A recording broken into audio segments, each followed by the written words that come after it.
आज जो हम लोग स्टार्ट कर रहे हैं वो है डाइस।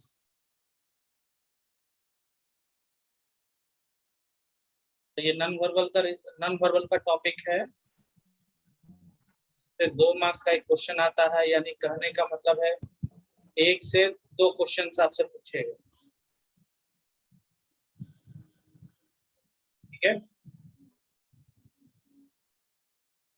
तो डाइस क्या होता है, आज हम लोग सिर्फ बेसिक जानेंगे इसके बारे में। बेसिक में कहने का मतलब है कि टाइप्स ऑफ डाइस कितने तरह का होता है, डाइस कैसा कैसा दिखता है,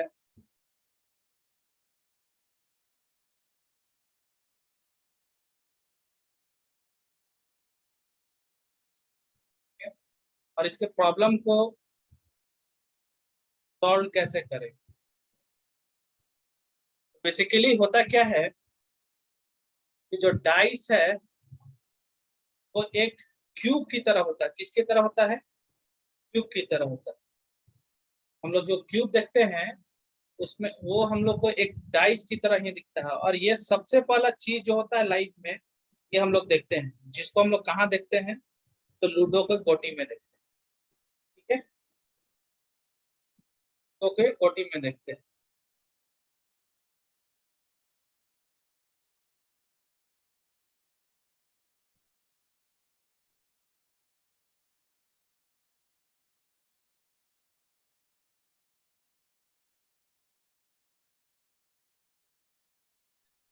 लेकिन क्यूब में क्या होता है कि क्यूब में आपको सबसे पहले क्या होता है, फेस होता है।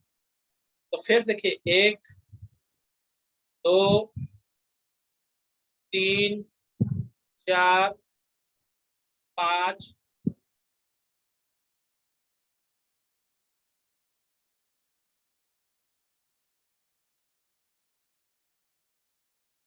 1 2 3 4 5 और एक यहीं देख लीजिए 6।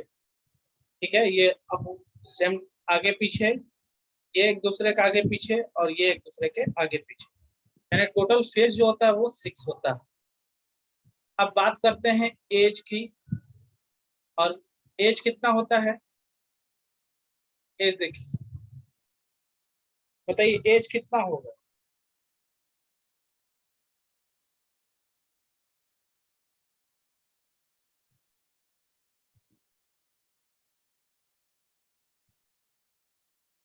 इसमें एज कितना होता है, 1 2 3 4 5 6 7 8। टोटल एज कितना होता है, 8 होता है।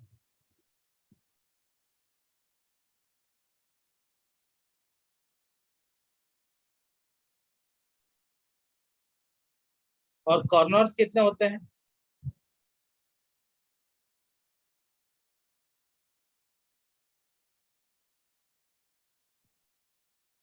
कॉर्नर्स कितने होते हैं,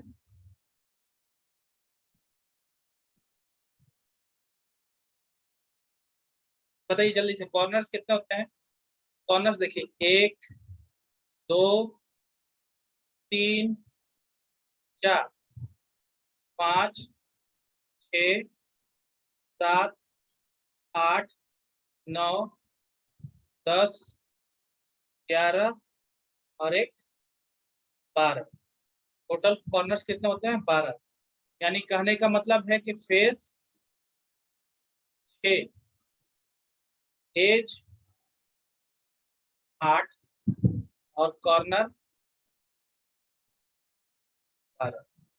तो डाइस में ये तो मान के चलिए क्यूब की तरह दिखता है, लेकिन एक्चुअल में जो डाइस होता है उसका सिर्फ 3 ही फेस दिखता है, 1 2 और एक 3। इसके अलावा कोई और भी फेस आपको नहीं दिखता है। यहाँ के बाद कोई भी आपको फेस नहीं दिखेगा, पहला दूसरा और एक तीसरा, यही 3 फेस आपको दिखेगा, 1 2 और एक 3, यही 3 फेस दिखता है। इसके अलावा कोई चौथा फेस हम लोग को डाइस में नहीं दिखता है। तो डाइस जो होता है वो दो तरह का डाइस होता है, एक ओपन डाइस होता है और दूसरा जो होता है क्लोज डाइस होता है। तो ये जो है ये है क्लोज डाइस, ठीक है। आइए क्लोज डाइस के बारे में और जानते हैं। तो क्लोज डाइस दो तरह का होता है, एक स्टैंडर्ड होता है और दूसरा नॉन स्टैंडर्ड होता है। स्टैंडर्ड कहने का मतलब है कि हम लोग जिस पासे से खेलते हैं उसको हिंदी में क्या बोलते हैं, पासा। जिस पासा से हम लोग खेलते हैं उसके अब जस्ट 1 का अपोजिट में 6 होता है, 2 का अपोजिट में 5 होता है और 3 का अपोजिट में 4 होता है। कहने का मतलब है कि इन दोनों का सम कितना होता है, 7 होता है। इन दोनों का सम कितना होता है, 7 होता है। तो यहाँ पर देखिएगा ये जो एग्जांपल है ये एक स्टैंडर्ड डाइस का है। ये सब का जो सम है, किसी का भी सम जो है आपको 7 नहीं हो रहा है। इसको और इसको जब जोड़िएगा तो ये 5 हो रहा है, इसको और इसको जोड़िएगा तो 4 हो रहा है और इसको और इसको जोड़िएगा तो ये 3 हो रहा है। तो एक तरह का क्या है, स्टैंडर्ड डाइस। लेकिन इसको देखिएगा, इसको और इसको जब जोड़िएगा तो ये 7 हो जा रहा है, इसको और इसको जब जोड़िएगा तो ये 5 हो जा रहा है और इसको और इसको जोड़िएगा तो ये क्या हो जा रहा है, 6 हो जा रहा है। हम आपको पहले ही बता दिए कि जब किसी भी का अपोजिट जो होना चाहिए वो सेम होना चाहिए। लेकिन यहाँ जो तीनों फेस दिख रहा है ये क्या है, 7, यानी ये क्या है, नॉन स्टैंडर्ड डाइस।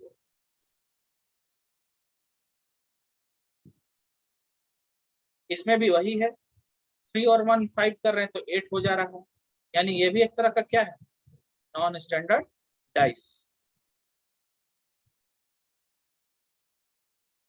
यानी कहने का मतलब हो गया एक ऐसा डाइस जिसका सम कितना होना चाहिए, 7। जिसका सम कितना होना चाहिए, 7। स्टैंडर्ड डाइस किसको बोलेंगे, जिसका सम कितना होना चाहिए, 7।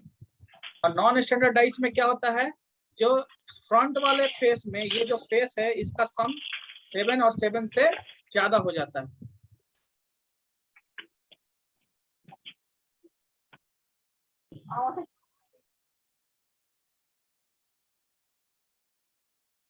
नॉन स्टैंडर्ड, नॉन स्टैंडर्ड में क्या होता है कि ये दो फेस का सम 7 और 7 से ज्यादा होना चाहिए।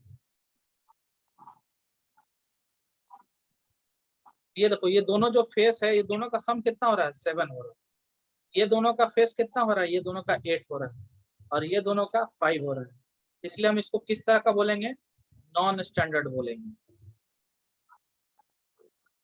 इसको भी उसी तरह से बोलेंगे, इस दोनों का सम देखोगे तो 9 हो रहा है, ये दोनों का 6 हो रहा है और ये दोनों का क्या हो रहा है, 7 हो रहा है। इसलिए इसको भी क्या बोलेंगे, नॉन स्टैंडर्ड डाइस बोलेंगे।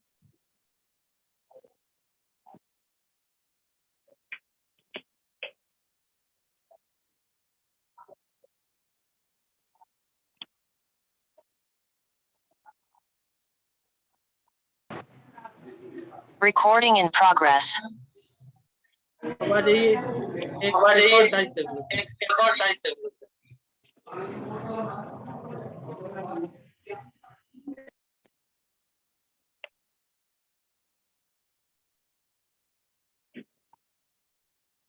एक जो डाइस होता है वो स्टैंडर्ड होता है और दूसरा क्या होता है, नॉन स्टैंडर्ड होता है। ठीक है, तो स्टैंडर्ड डाइस में क्या होता है, 1 का जस्ट अपोजिट क्या होना चाहिए, 6, 2 का जस्ट अपोजिट क्या होना चाहिए, 5 और 3 का जस्ट अपोजिट होना चाहिए 4। ठीक है, इससे तो हम लोग स्टैंडर्ड डाइस पकड़ लेंगे। लेकिन हम लोग का नॉन स्टैंडर्ड डाइस में कोई चीज का किसी भी नंबर का गारंटी नहीं है कि 1 के पीछे 2 होगा, 4 होगा, 6 होगा, कुछ भी हो सकता है। इवन 5 भी हो सकता है, इवन 3 भी हो सकता है। ठीक है, 2 4 6 5 3, 2 के पीछे जो है 1 भी हो सकता है, 3 भी हो सकता है, 4 भी हो सकता है, 5 भी हो सकता है, 6 भी हो सकता है, कुछ भी हो सकता है। तो आखिर इसको पकड़ने का तरीका क्या है, how we solve non standard dice.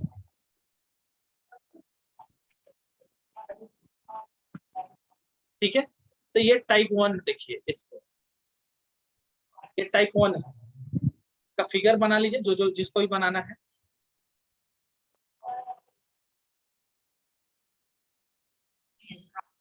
क्या है कि जब एक नंबर दो डिफरेंट फेसेस पर क्या हो कॉमन, जैसे यहाँ देखिए ये दो जो है यहाँ पर है, और एक जो दो नंबर है, यानी नंबर क्या है दोनों टू जो है वो क्या है सेम। ठीक है, तो इस कंडीशंस में क्या करते हैं कि अगर यहाँ से ले रहे हैं तो इसको क्लॉकवाइज लेकर के चलेंगे। ठीक है, और जहां से ये दो से स्टार्ट किए तो 2 6 5 लिखेंगे, यानी कहने का मतलब क्या कि पहले 2 लिखेंगे, 6 लिखेंगे और 5 लिखेंगे। फिर उसी तरह दूसरे वाला क्यूब में आएंगे और यहाँ से जो जिस नंबर पर फेस पर वो कॉमन है वहां से स्टार्ट करेंगे, उसको फिर क्लॉकवाइज ही लिखेंगे, ये नहीं उसको एंटी क्लॉकवाइज लिखेंगे। अच्छा, अगर ये फर्स्ट में अगर हम लोग क्लॉकवाइज काम कर रहे हैं तो सेकंड में भी हम लोग क्या करेंगे, क्लॉकवाइज ही काम करेंगे। तो यहाँ पर लिखाएगा 2, यहाँ लिखाएगा 4 और यहाँ लिखाएगा 1, यानी 6 का अपोजिट क्या हो गया 4, 5 का अपोजिट क्या हो गया 1। अब अगर कोई आपसे पूछेगा 2 का अपोजिट क्या होगा तो आप बता दीजिएगा सर आंसर क्या होगा 3 होगा। अगर पूछे कि 2 का अपोजिट क्या होगा तो कोई भी बता देगा किसका अपोजिट क्या होगा 3। फिर से समझ लीजिए टाइप 1 कि जब एक नंबर, यानी ये जो नंबर है 2, जब एक नंबर दो डिफरेंट डिफरेंट फेस पर होगा, यानी एक यहाँ पर है और एक यहाँ पर है, तो इस अवस्था में इस तरह का प्रॉब्लम को सॉल्व करने के लिए आपको क्या करना पड़ेगा कि इसको जो है क्लॉकवाइज लिखना पड़ेगा। ठीक है, 2 6 5। और उसी तरह यहाँ पर भी आपको जो दूसरे वाला क्यूब में से ये क्यूब 1 है अगर, और ये क्यूब 2 है, तो क्यूब 1 से क्या करना है आपको सेम टू सेम उसी तरह से दूसरे क्यूब 2 में भी क्लॉकवाइज ही लिखना है। अगर क्यूब 1 अगर हम लोग क्लॉकवाइज लिख रहे हैं तो क्यूब 2 भी हमारा क्या होगा क्लॉकवाइज होगा, क्लॉकवाइज ही होगा। ठीक है, इसी तरह हम लोग यहाँ से एक टाइप ये है नॉन स्टैंडर्ड का दूसरा। अब ये टाइप 2 नॉन स्टैंडर्ड,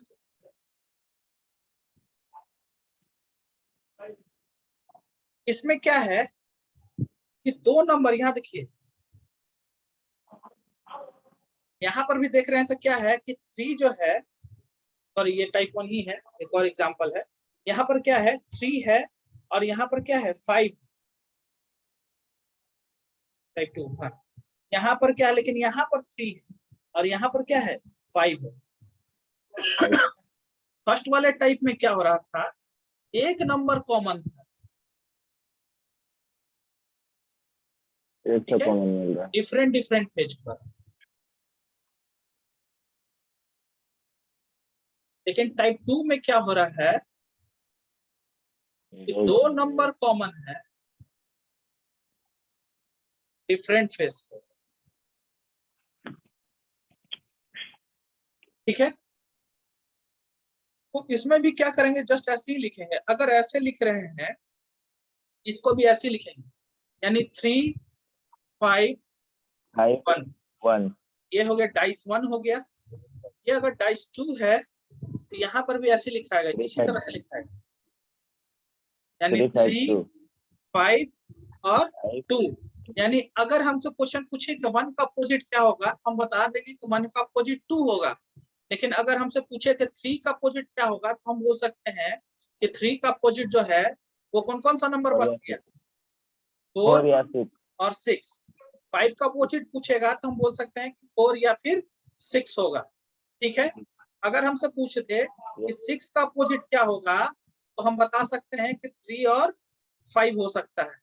4 का अपोजिट पूछ दे तो हम बता सकते हैं कि 3 और 5 होगा। क्लियर है?